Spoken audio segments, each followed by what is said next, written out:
चलो जी गाइज आगे देखते हैं लिक्विडेशन में और क्या क्या चीज़ें हैं। अभी मैंने आपको जो फॉर्मेट बताया वो फॉर्मेट किसका था, स्टेटमेंट ऑफ अफेयर्स का, फॉर्म नंबर 57 हमने पढ़ा था, फॉर्म नंबर 57। आगे दो फॉर्मेट और है हमारे पास, format of deficiency account list H. ठीक है, ये एक डेफिशिएंसी अकाउंट है, लिस्ट एच बनाना होता है। लिस्ट एच में क्या होता है कि हम ये देखते हैं एक्चुअल में डेफिशिएंसी कितनी हुई, इसको मैच करते हैं। मैच करने का मतलब क्या है, कुछ पुराना लिखा है balance in profit and loss earliest balance given in question, जो बहुत पुराना बैलेंस है वो उसको कॉपी कर दो वहाँ पर। फिर उसमें कुछ लॉसेस वगैरह हैं या प्रॉफिट है, डिविडेंड वगैरह है, जिस चीज़ से भी प्रॉफिट घट या बढ़ रहा होगा उन चीज़ों को एडलेस कर लेंगे हम। तो एक्चुअल में डेफिशिएंसी कितनी हुई आज तक, कंपनी के बंद होने तक, जहाँ से हालत ख़राब हुई थी वहाँ से बंद होने तक कंपनी में कितनी डेफिशिएंसी आई, ये किससे पता चल जाएगा हमें, लिस्ट एच से। ठीक है, जब क्वेश्चन में पूछा होगा तो हम लिस्ट एच भी बनाएंगे, जब इसका न्यूमेरिकल क्वेश्चन करेंगे प्रैक्टिकल तब ये ज़्यादा अच्छे से समझ में आ जाएगा। अभी एक एग्जाम में पूछा जाने वाला ज़्यादा इंपॉर्टेंट क्वेश्चन ये है कि LFS कैसे बनाया जाए। LFS मतलब liquidator final statement, LFS liquidator final statements. तो मैंने अभी बताया था आपको LFS कौन बनाएगा, लिक्विडेटर बनाएगा, और ये क्या होगा, एक्चुअल रियलाइजेशन होगा। SOA में क्या था, SOA में तो ये था कि हमें एक्चुअल में रियलाइजेशन नहीं हो रहा था, SOA में एस्टिमेटेड रियलाइजेशन था। लेकिन LFS में क्या है, LFS में तो एक्चुअल में रियलाइजेशन होगा, जो एक्चुअल में रियलाइजेशन होगा वो आएगा LFS में। अब सबसे पहले बैलेंस BD, कैश कितना पड़ा है, कैश का बैलेंस BD आएगा। फिर रियलाइजेशन करने से कितने पैसे आए, ANSP को बेचने से कितने पैसे आए, फिर ASP को बेचने से कितना पैसा आया, लोन माइनस करके अगर कुछ बच गया है तो। कॉल फ्रॉम कॉन्ट्रीब्यूटरी से कितना पैसा आया ये देखेंगे हम। कॉन्ट्रीब्यूटरीज क्या होते हैं अभी मैं बता दूंगा, बी लिस्ट है, इसके बाद मैं समझाने के बाद आपको बताता हूँ बी लिस्ट क्या होता है। ठीक है, तो वहाँ से भी पैसा आया, जो पैसा आया वो डेबिट साइड में हमने रिकॉर्ड कर लिया। अब पैसे जाएंगे कहाँ, सबसे पहले पेमेंट करनी होती है आपको लिक्विडेशन का एक्सपेंस। लिक्विडेशन एक्सपेंस सबसे पहले आप पे करोगे नंबर 1 पे। लिक्विडेटर रेम्युनरेशन भी कोई लिमिट नहीं है, जितना भी बोला होगा उतना हम पे कर देंगे। ठीक है, फिर by payment to preferential creditor इसको पेमेंट करेंगे। एक्चुअल में पेमेंट वही वाली सीरीज जो SOA में बताई थी मैंने आपको, same payment to creditor having floating charge, payment to unsecured creditor, then preference share holder और इक्विटी शेयर होल्डर को पेमेंट कर देंगे, और ये अकाउंट बराबर हो जाएगा दोनों साइड अगर, ठीक है। अदरवाइज जो बैलेंस बचेगा वो किसको मिल जाएगा, इक्विटी शेयर होल्डर को मिल जाएगा। कुछ नोट इस पे, all payment will including interest up to date of payment. अगर किसी चीज़ पे इंटरेस्ट भी लगता है जैसे डिबेंचर्स पे या लोन पे, तो डेट ऑफ वाइंडिंग अप तक, कहाँ तक, डेट ऑफ वाइंडिंग अप तक लगाओगे। ठीक है, और क्या है, preference dividend will be paid up to date of winding up, preference का डिविडेंड भी देना है उस ईयर तक का। Liquidator remuneration is not allowed on, जो लिक्विडेटर को रेम्युनरेशन मिलती है वो किस पे अलाउड नहीं है, कैश के बैलेंस पे नहीं दे सकते हैं हम। किस पे दे सकते हैं, ANSP पे दे सकते हैं, ASP पे दे सकते हैं, पेमेंट टू प्रेफरेंशियल क्रेडिटर पे दे सकते हैं, पेमेंट टू फ्लोटिंग चार्ज पे दे सकते हैं परसेंटेज, पेमेंट टू क्रेडिटर का परसेंटेज दे सकते हैं, लेकिन कैश बैलेंस में से नहीं दे सकते, कैश फ्रॉम कॉन्ट्रीब्यूटरीज में से नहीं दे सकते। ठीक है, फिर लिखा है calls in advance always be refunded. अगर कोई कॉल्स इन एडवांस है तो उसका पैसा भी यहीं पे लिख देंगे बाई कॉल्स इन एडवांस और वापस कर दिया जाएगा।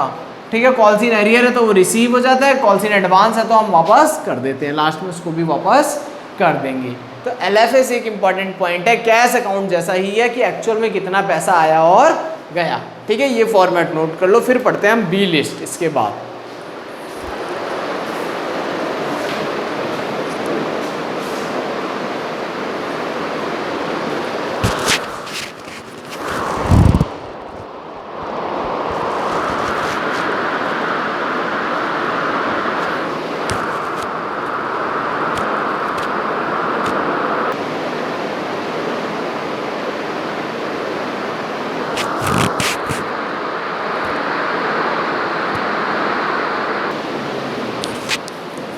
ओके गाइज, अब स्टार्ट करते हैं बी लिस्ट कॉन्ट्रीब्यूटरीज।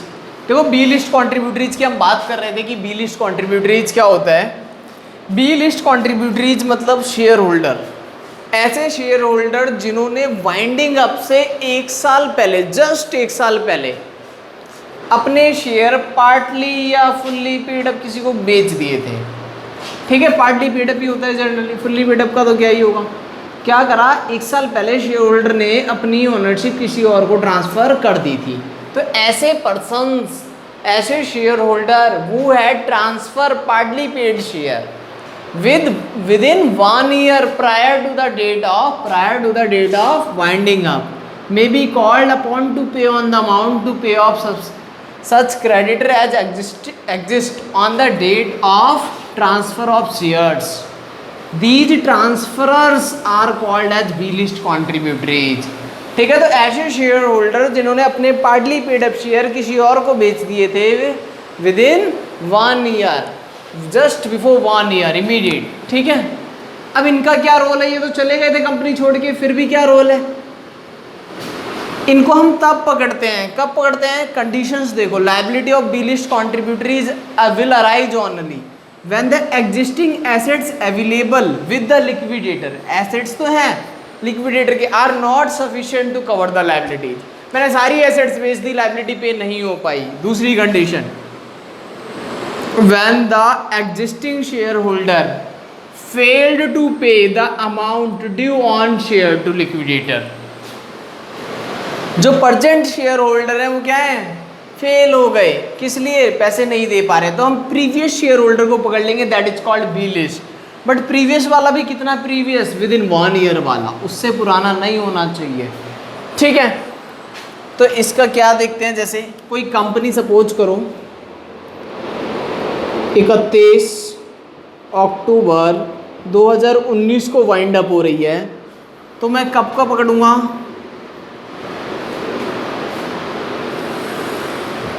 31 अक्टूबर 2018 से पहले जो चला गया होगा उसको जाने दो, जो यहाँ पर गया होगा इसको हम पकड़ लेंगे, जो इस पीरियड में गया होगा हम इसको पकड़ लेंगे। ठीक है ना, share holder who had transfer partly paid up share with in 1 year, इस डेट से 1 ईयर के अंदर में जो गया होगा उस शेयर होल्डर को हम प्रीवियस शेयर होल्डर को भी पकड़ लेंगे, उसको कहेंगे बी लिस्ट कॉन्ट्रीब्यूटरीज। ठीक है, तो बी लिस्ट कॉन्ट्रीब्यूटरीज में कौन से पर्सन्स होते हैं, क्या कंडीशंस होनी चाहिए, ये आपको पता होना चाहिए। फिर कितनी लायबिलिटीज, कितने पैसे मांगेंगे। सपोज करो कोई शेयर था 100 रुपये का और हमने 70 पेड अप था, किसी और को बेच दिया हमने 70 रुपये में ही। अब जो नया शेयर होल्डर है उससे हमें कितने रुपए लेने हैं, कंपनी अगर मांगेगी तो कितने रुपए मांग सकती है, 30। अगर उसने दे दिया तो ठीक है, अगर वो नहीं दे पाता, ये वाली condition, when the existing share holder fail to pay the amount due on the share to liquidators, अगर वो नहीं दे पाता तो हम प्रीवियस शेयर होल्डर को पकड़ेंगे और उससे मैक्सिमम इतना पैसा ले सकते हैं। तो their liability is restricted to the amount not called up तक, जितना अनकॉल्ड कैपिटल था वहाँ तक है। When the share was transfer, जिस दिन शेयर ट्रांसफर हुआ था उस दिन। They can not be called upon to pay more than the entire face value, face value से ज़्यादा पैसे नहीं मांग सकते हम उससे शेयर के। ठीक है, जितना भी फेस वैल्यू है मैक्सिमम उतना, और अनकॉल्ड तक, नॉट कॉल्ड अप लिखा है ना, इतना पैसा हम उससे मांग सकते हैं। बाकी इसका हम न्यूमेरिकल सॉल्व करेंगे तो बहुत अच्छे से समझ में आ जाएगा। इसको नोट कर लो थोड़ा सा, फिर करते हैं न्यूमेरिकल क्वेश्चन।